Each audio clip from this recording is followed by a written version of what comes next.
بسم اللہ الرحمن الرحیم وبہ نستعین وهو خیر المعین وصلی اللہ علی سید الانبیاء والمرسلین وعلی آلہ الطیبین الطاہرین المعصومین اما بعد۔ زمانے کی یہ روش ہے کہ کسی شخصیت کو اگر خوش آمدید کہا جاتا ہے تو اس کا پہلے تعارف کرایا جاتا ہے اور سپاسنامہ پیش کیا جاتا ہے۔ اب جناب پیغمبر اکرم سے پہلے بھی کچھ آیا سپاسنامہ پیش کرنے والے تھے یا نہیں، اور پیغمبر اکرم کی آمد کے بعد بھی کسی نے سپاسنامہ پیش کیا یا نہیں؟ میں یہی عرض کروں گا کہ میلاد مصطفیٰ پہ کم از کم میلاد مصطفیٰ کے وقت جس ذات گرامی نے سپاسنامہ پیش کیا، میں ان کو کہوں گا حضرت ابو طالب، اس لیے کہ حضرت ابو طالب وہ تھے جو اپنے بھتیجے کو اپنے ہاتھوں پہ اٹھا کے اللہ کے گھر کے گرد، فقط یہ نہیں ہے کہ ان کی عظمت بتلا رہے تھے، بلکہ جب مکہ والے آئے اور انہوں نے کہا کہ بارش نہیں ہو رہی، قحط سالی ہو رہی ہے، تو جناب محمد مصطفیٰ کو واسطہ بنا کے وہ تفصیلی اشعار کہے اور جس میں دیوان ابو طالب میں موجود ہیں۔ بہرحال آپ عزیزان سے یہ گزارش کروں گا، دیوان ابو طالب اگر کبھی موقع ملے تو اس کو پڑھ لیجئے گا۔ ہمارے ایک بہت ہی معزز اور محترم ساتھی جناب مولانا ان کے انتقال ہو گئے ہیں امریکہ میں، تلمیذ حسین صاحب، انہوں نے بڑے خوبصورت انداز میں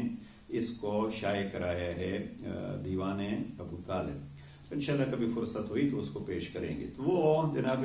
ابو طالب تھے جنہوں نے آنے سے پہلے اور آمد پر سپاسنامہ پیش کیا، لیکن بعد میں جب اعلان نبوت ہوا تو یہی کمال ہے کہ ابو طالب ہی کا بیٹا بتلا رہا ہے کہ اگر مصطفیٰ کی آمد پر اور بعثت پر اور نبوت کے اعلان پر پہچان کرنی ہے تو آؤ میں ابو طالب کا بیٹا آپ کو بتلاتا ہوں مصطفیٰ کون تھے،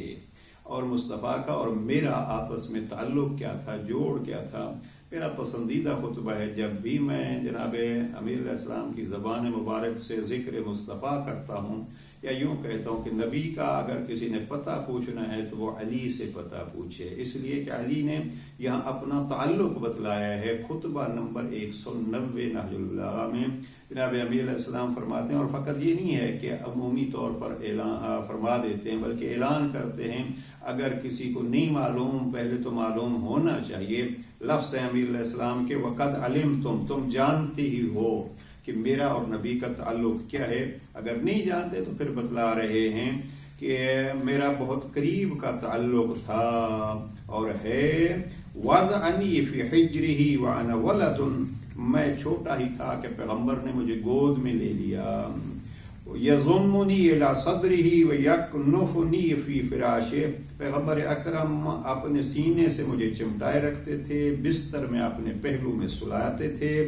اپنے جسم مبارک کو مجھ سے مس کرتے تھے اور اپنی خوشبو مجھے سنگھاتے تھے۔ اب یہ کون سی خوشبو ہے جو مصطفیٰ بچپنے میں جناب مرتضیٰ کو سنگھاتے تھے؟ مجھے وہ یہ خوشبو پھیلتی نظر آتی ہے حدیث قصہ میں، جب ایک ایک آتے ہیں تو وہ کہتے ہیں یا اماں، اے اماں، حسن مجتبی آتے ہیں، شہید کربلا آتے ہیں، فرماتے ہیں ہمیں نانا کی خوشبو آ رہی ہے، اور پھر علی آتے ہیں تو بھی فرماتے ہیں خوشبو آ رہی ہے۔ یہ خوشبو کا مجموعہ جب اکٹھا ہوتا ہے تو وہ حدیث قصہ بنتی ہے، اور پھر جبرائیل بھی پوچھتے ہیں یا رب من تحت القصہ، یہ تحت قصہ ہیں کون؟ یعنی وہ نور بھی اتنا، خوشبو بھی اتنی۔ پیغمبر اکرم کے اس تعلق کو بیان کرتے ہوئے امیر المومنین فرماتے ہیں دیکھو مجھے پیغمبر اس وقت جب اپنے سینے سے مجھے لگائے رکھتے تھے،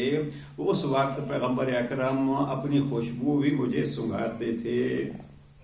اور یہ جملہ جو ہے وہ میں کوئی ہزاروں دفعہ اس جملے کو پڑھ چکا ہوں، اور وہ جملہ کیا ہے؟ میں اس کو کہتا ہوں پیغمبر جس کو گھٹی کھلا رہے ہیں اور پلا رہے ہیں وہ ہے علی، اس لیے اگر پیغمبر کا پوچھنا ہو، سپاسنامہ پڑھوانا ہو تو علی ہی سے پوچھوائیے۔ اور وہ کیا ہے جناب پیغمبر اکرم سے تعلق کے بارے میں علی فرماتے ہیں پہلے آپ کسی چیز کو چباتے پھر اس کے لقمے بنا کر میرے منہ میں دیتے تھے، انہوں نے نہ تو میری کسی بات میں جھوٹ کا شائبہ پایا، نہ میری کسی کام میں لغز شوق کمزوری دیکھی۔ پروردگار علی کے ذریعے سے نبی کو سمجھنے کی توفیق عطا فرمائے۔